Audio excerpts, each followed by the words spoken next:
Well, howdy doody doodles, here we are with another Let's Build by me, Southern YGO's Rice. So this time I'm doing Alterguiest because multi-faker just went to 3 and I lack imagination apparently. So just before I get into it, this is not a deck profile, this is everything that I would go through when I'm trying to build something like Alterguiest, and there's quite a lot more than 40 cards here. So let's get through it. Let's start with the core engine bits that I think every Altergeist player is going to have. Almost exactly the same.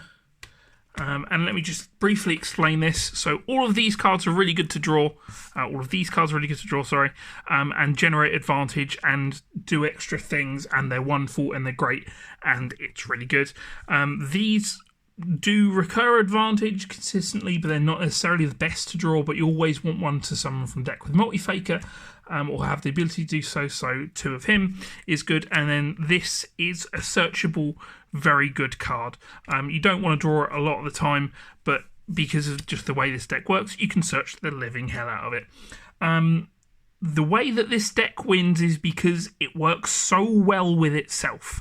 Forget all the trap cards are good cards. Forget floodgates. Floodgates might win you a game or two, a couple of games, but the way that you win matches and tournaments is the fact that your deck is good and the cards that are in it work together well. And Altergeist tick that box. So I just want to get that out of the way before I crack on with the rest. I will try and go through it nice and quickly because my previous iterations of this video is 25 minutes. Phantasmate, really don't discount this card. I know Faker says you can only special summon Altergeist the turn you use it, so this may turn off your Faker, but it's a consistency card, it's a protection card. Oliver Newton swore by it. If you're thinking it's viable, have a go. Don't just discount Phantasmate. So I'm doing it monsters, spells, traps this time. Let me know if you like the format better or worse than the previous one. Next up, hand traps with my Starlight Rare, definitely not just a platinum and a nice sleeve. Veiler. So hand traps, you can run a surprisingly large amount in Altergeist. You just need enough traps to trigger Faker realistically, and then traps can just be exchanged with hand traps because meaningful interactions are meaningful regardless what colour they are. But another point that I also wanted to make is that these are commonly played hand traps. Impermanence is also in it, but later. But you can run almost anything you want because almost all hand traps, are very, very good. So yeah, most of these are options. Maybe they're not better, maybe they're better or worse depending on the format. Who knows? I'm missing one. There we go.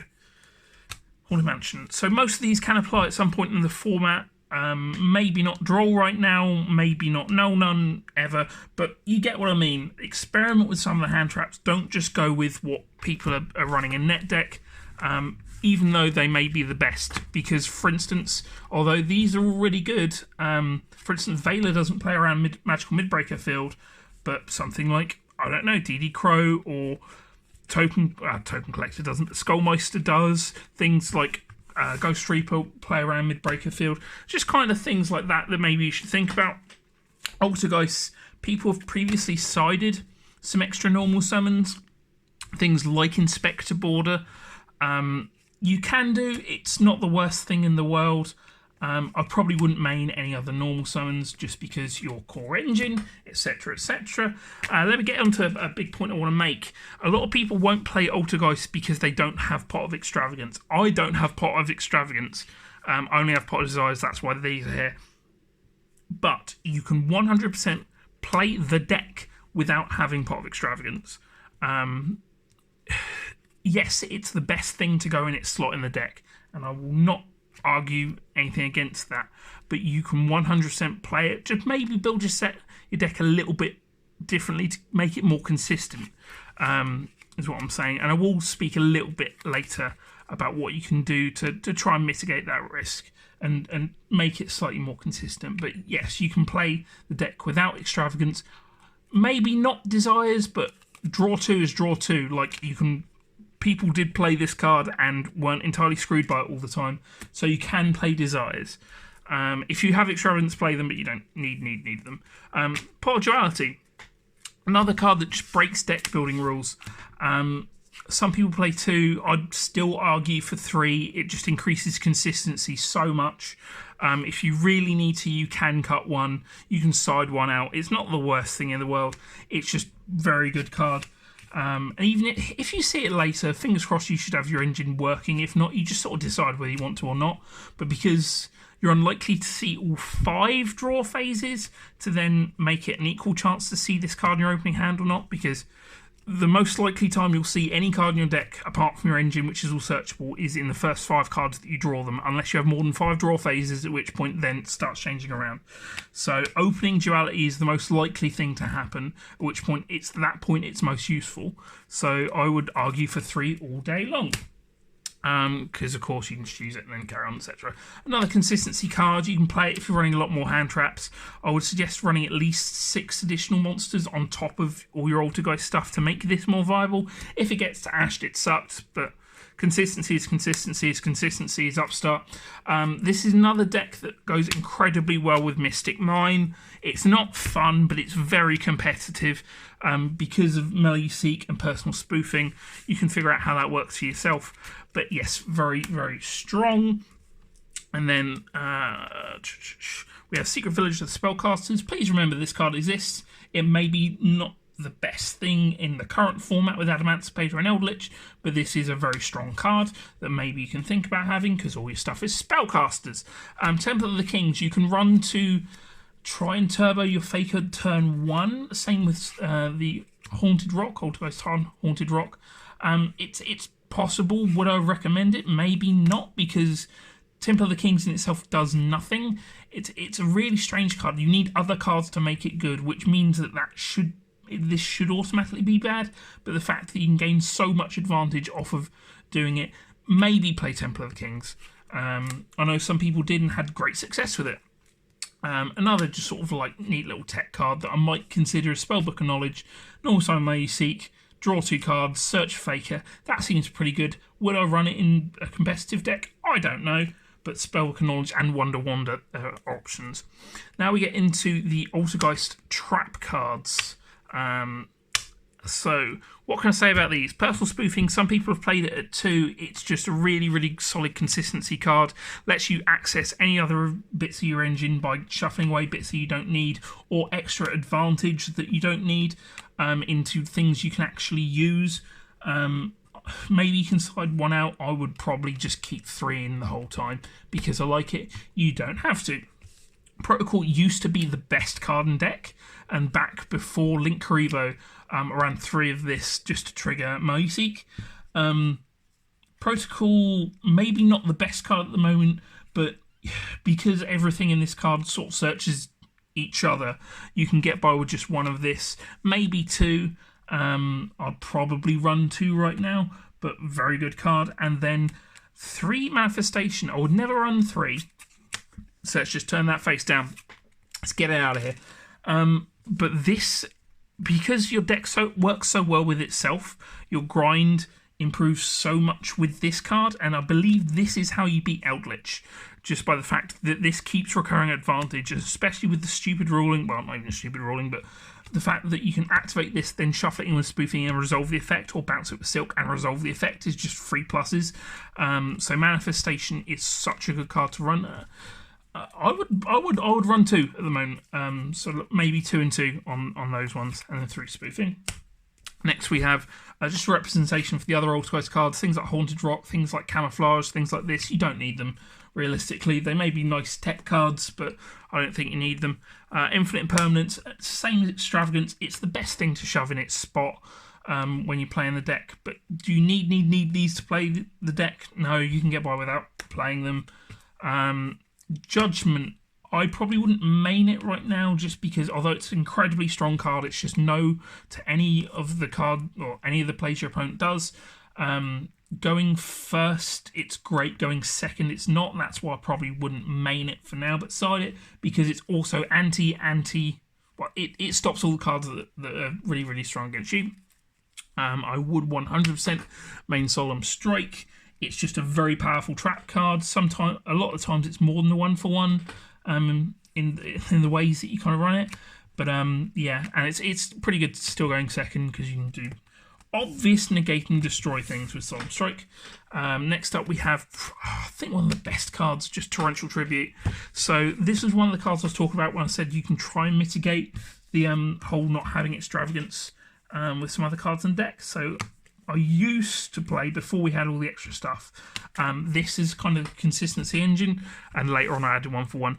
But because this helps you to get to Seek consistently more, and then these will just allow you to trigger the search effect of Seek, it just mitigates it and means that you can do your plays a bit more consistently, which is kind of what you want extravagance for, as well as the extra pluses. But on top of that, Torrential is just so good going second as well. And it's so good going first because it just breaks boards. I think this is probably just one of the best trap cards around at the moment. So I would 100% play 3 Torrential at the moment. Then we have the 1-for-1 exchange cards, which are all these. Apparently I didn't put Breakthrough Skill in here, but Breakthrough Skill is also a viable option, just in the fact that all 3 of these will deal with one opponent's threat in different ways, but because you get to choose when that happens, what it happens to, it makes these very valuable. So anytime I'm playing the deck, realistically, I feel most safe or confident that I'm going to do well when I have these cards. Now, of course, they do different things. I'll probably rank them in order that probably this or this is the strongest, and then that, and then that, and then maybe Breakthrough. But like I said, they're all valuable things because they're removal and they deal with stuff. And this is good because it makes things small, because Altergeist is small. This maybe is a bit iffy because Multi-Faker says special summon. Altergeist monsters, but still very, very good card. Yeah, these are sort of the bread and butter of trap cards for the most part, and you should be running them.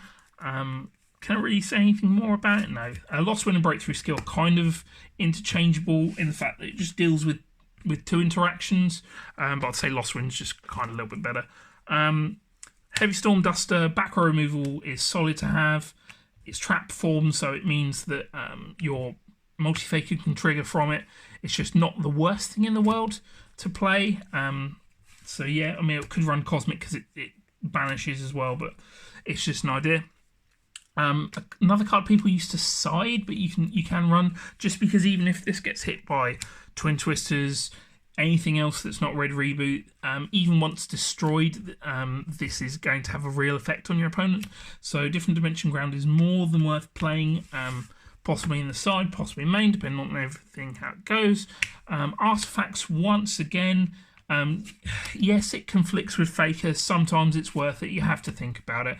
Like against something like Adamantipator, if they can't access their extra deck, what threat are they? So it can be entirely worth scything them. And we go on to some of the floodgates you can run, which previously have been some of the sort of backbone of why the deck has had as much success. I mean, like I said before, the engine is what consistently wins you things like tournaments, but these can win you games and matches just because good cards be good. You can't run Ghosts and you can't run, they can only be one, but if these are effective versus the meta, they're worth using. The only ones I'd probably use right now are Summon Limit, but it depends because obviously this is only really good going first. But I don't know, see how it goes. Imperial Order might be good sided. I don't think Gozen is overly good right now. So that's that. A lot of people used to main this just in case you go second. It's a strong card to use. That is an entirely valid thing to do. I would 100% at least have this sided, but I'd want to see what my main deck was doing, because I'd probably run quite a lot of the 1-for-1 exchange cards like I showed before, as well as the red torrentials, and I don't know if there will be as much room for these, but you can 110% main these, or main 2, or whatever you feel like, just for when you do have to go second, because that will happen and it will come up. This is another, maybe a side card in the fact that it lets you kind of play around the big things like your red reboots, well actually not red reboot, but lightning storm it can stop, especially if you can start establishing Hextia, which since we have multi-faker back at 3 is entirely possible. This may be entirely worth it to do, just because it is one of the very few outside judgment, like universal answers for the big things that will screw you over. So a pointer, definitely worth siding, probably not maining. I want to just shout out Mirror Force. It's one of those cards that I don't think you should discount it because it is a 1 for multiple and is very, very strong. And no one wants to get Mirror Forced. Yes, you can play around it. Sometimes they don't. Like if you have Mirror Force Strike and they don't Twin Twist you, then oh boy, bounce that board. But it's just a strong card that I think people should consider any of the Mirror Forces that you think might be good. And then the last card I have is Trap Trick, just because if you are running multiple things that you can get to, and if you just want to make it a bit more consistent, Trap Trick definitely works for that. It can get Manifestation, but it can't get things like Protocol. But I still think that that's pretty valuable. But if this is best when you have a streamlined game plan. I didn't sort out the extra deck because that's pretty simple. You just run 3 Hextia and then maybe like 1 Prime Banshee and then just some other stuff like whatever else you have. You can run Utopia and Lightning if you want. You can run Boral Sword, Appaloosa. You can run Ningirsu's a really good thing to run because that outs issues. But apart from that, just like go nuts with the extra deck. Cool. I tried to rush this to not make it 25. It's still going to be like 16.5, but I love you dearly. Thank you thank you for watching this red hot garbage. I love you, Rob. See you later. Ta-da!